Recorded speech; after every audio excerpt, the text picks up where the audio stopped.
بندر ہے بھیڑ کے. نحمده ونصلي على رسوله الكريم. اما بعد واحسن منك لم تر قط عيني واجمل منك لم تلد النساء خلقت مبرعا من كل عيب كأنك قد خلقت كما تشاء. حضرت حسان بن ثابت رضی اللہ تعالی عنہ جو سب سے بڑے مداح رسول اور نعت خوان رسول تھے، ہم اور آپ کو اللہ رب العزت نے، ہمارے دین نے منع کیا ہے کہ کسی سے اپنی تعریف نہ سنو. اگر تمہارے منہ پر کوئی تمہاری تعریف کرے تو اس کے سر پہ مٹی ڈالو. لیکن ایک کائنات کی ہستی ہے جسے اللہ نے یہ اجازت دی ہے کہ میرے محبوب تو اپنے غلاموں کو کہہ کہ تیرے سامنے وہ تیری تعریف کرے اور پھر تو وہ سن کر اپنا کلیجہ ٹھنڈا کر. اس کے تحت اللہ کے حبیب نے حضرت حسان بن ثابت رضی اللہ تعالیٰ عنہ سے یہ حکم فرمایا کہ حسان ذرا مجھے میری تعریف تو کر کے بتاؤ. حضرت حسان نے ان دو اشعار کے اندر حضور اکرم صلی اللہ علیہ وسلم کی مدح و ثنا کرنے میں انتہا کر دی. اس کے بعد شاید کوئی تعریف ممکن نہ ہو. حضرت حسان فرماتے ہیں وَأَحْسَنَ مِنْكَ لَمْ تَرَ قَطُّ عَيْنِي. اے محبوب، اے اللہ کے محبوب، اے ہمارے محبوب، اے ابو بکر عمر عثمان و علی طلحہ و زبیر و معاویہ کے محبوب، وَأَحْسَنَ مِنْكَ لَمْ تَرَ قَطُّ عَيْنِي. آپ سے زیادہ حسین میری آنکھوں نے نہیں دیکھا ہے. کہنے والا کہہ سکتا ہے ارے حسان تو آپ سے باہر نہیں نکلا، کہیں اور کسی ماں نے جنا ہوگا، کہیں اور پیدا ہوا ہوگا، تو نے نہیں دیکھا تو اس کا مطلب یہ نہیں کہ یہ سب سے بڑے حسین ہے. فرمایا وَأَجْمَلَ مِنْكَ لَمْ تَلِدِ النِّسَاءُ. نہ صرف میری آنکھوں نے نہیں بلکہ کائنات کی کسی ماں نے آج تک کیا قیامت تک کوئی اس آپ سے زیادہ حسین بچہ نہیں جنم دیا.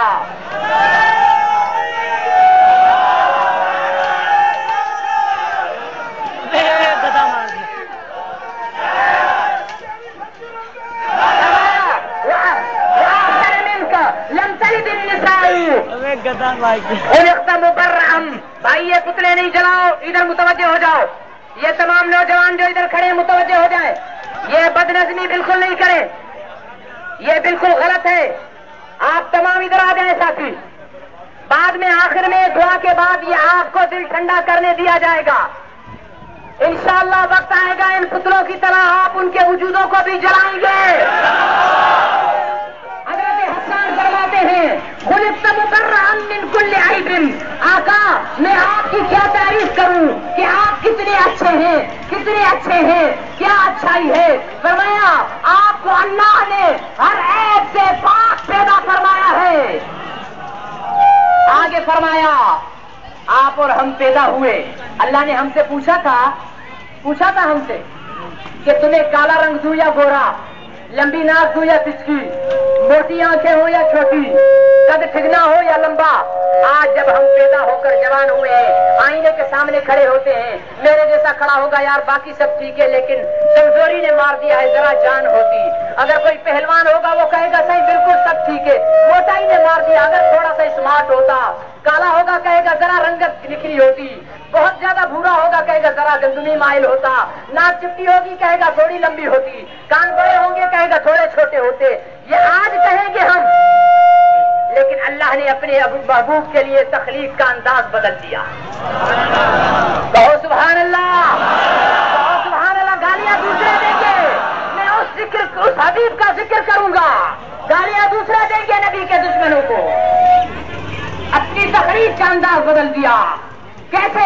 فرمایا کأنک قد خلقت کما تشاء.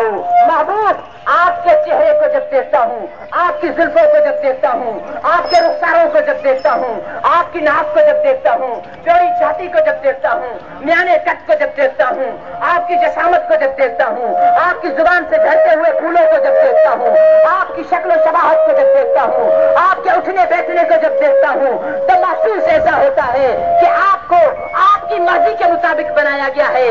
گویا روح محمد کو اللہ نے جب جس نے محمد کی طرف تشکیل کرنا چاہا تو روح محمد سے بٹھا دیا کہ اے روح محمد اب تو بتاتا جا کہ تیری ناک کیسی ہونی چاہیے، تو بتا کہ تیری آنکھیں کیسی ہونی چاہیے، تو بتا کہ تیری رخسار کیسے ہونے چاہیے. اور پھر ذرا چشمے تصور سے سوچیے حضور علیہ وسلم کی روح نے فرمایا ہوگا آقا آنکھیں تو ایسی ہونی چاہیے کہ ابو بکر کی طرف اٹھے قدموں میں گر پڑے, عمر کی طرف اٹھے قدموں میں گر پڑے, ذوالنورین کی طرف اٹھے قدموں میں گر پڑے.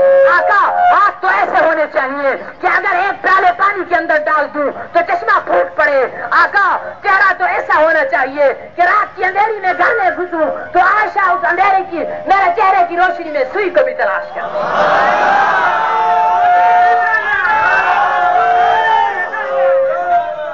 میرے عزیز دوستوں اور محترم بزرگوں, یہ بہت طویل ذکر حبیب ہے, یہ ختم نہیں ہوگا, اس لیے کہ اللہ نے فرمایا وَرَفَعْنَا لَكَ ذِكْرَكَ, حبیب تیرے ذکر کو ہم نے بلند کر دیا. کتنا بلند کر دیا کوئی حد نہیں بتائی. جب تک اللہ کا ذکر بلند ہوتا رہے گا اس وقت تک مصطفیٰ کا ذکر بھی بلند ہوتا رہے گا. یہ کچھ نہیں, یہ اپنا منہ اگر سورج پر کوئی تھوکے تو کہاں گرے گا؟ بولو, یہ تو اپنے منہ پر پیشاب کر رہے ہیں, اپنا منہ کالا کر رہے ہیں. میرے عزیز دوستوں اور محترم بزرگوں, ایک بات میں نے آپ سے بھی کرنی ہے اور ہر وقت ہر تقریر میں, ہر جلسے میں, ہر واز میں یہ عرض کرتا رہتا ہوں کہ اللہ اس تحریک کو جلسے, جلوس اور ریلی تک محدود نہ رکھیے گا. کیا غلط ہے؟ میں اپیل کرتا ہوں کہ اس تحریک کو زندہ رکھو اور اس تحریک کا پہلا کام تو یہ کرو کہ اس مجمع میں جس کی جیب میں ٹیلی نار کی سمیں ہیں جاتے ہوئے پتلے کی آگ میں پھینکتے جانا. کرو گے؟ ایک سن اور کچھ نہیں مانگ رہا, ایک سن مانگ رہا ہوں اس نبی کے لیے جس نبی نے 3 سال شاب ابی طالب میں تیرے لیے زندگی بسر کی, اس نبی کے لیے جس نے دندان مبارک کو احد کے میدان میں تیرے لیے شہید کروائے. تیرے 100 روپے کے کارڈ پر 65 روپے ناروے کے خزانے میں جاتے ہیں, اور ناروے وہ ملک ہے جس نے کارٹونسٹوں کو گزشتہ سال اپنے ملک کا سب سے بڑا قومی ایوارڈ اپنے خزانے سے دیا تھا. گویا کہ ہم اور آپ یہ کارڈ خرید کر, یہ سم خرید کر ہر 100 روپے پر 65 روپے ناروے کو دے رہے ہیں کہ واہ تم نے ہمارے نبی کے دشمنوں کو جو ہے قومی ایوارڈ دیا ہے, بہت اچھا کیا ہے. اب بتاؤ یہ رکھنا جائز ہے؟ میں مولوی مفتی کے فتویٰ پر نہیں جاتا, میں ایمان مومنوں مسلمانوں کے فتویٰ کی بات کرتا ہوں. فتویٰ تم دو, ٹیلی نار کا استعمال جائز ہے. اور دوسری بات یہ کہ آپ ایک اس وقت اپنی جنگ, ویسے تو گستاخان رسول ممالک بہت سارے ہیں, آپ ایک مورچہ بنائیں اور اس مورچے کے سامنے آپ 2 3 4 ایک ملک کو نشانے پر رکھیں. آپ کہیں ہم پہلے اس سے نمٹ لیں پھر دوسرے سے نمٹیں گے. کئی قوتیں ہیں یورپی ممالک کی جنہوں نے یہ گستاخانہ کھا کے شاید, لیکن اس کی بنیاد جو ڈالی گئی وہ ڈنمارک اور ناروے نے ڈالی ہے. اب ہم کیا کریں؟ ہم پہلا عمل یہ کریں کہ سب سے پہلے ہم اپنے گھروں میں میٹنگ بلائیں. ہم اپنے گھروں میں میٹنگ بلائیں, اس میں اماں کو بھی بلائیں, اس میں بیگم کو بھی بلائیں, اس میں بہو کو بھی بلائیں.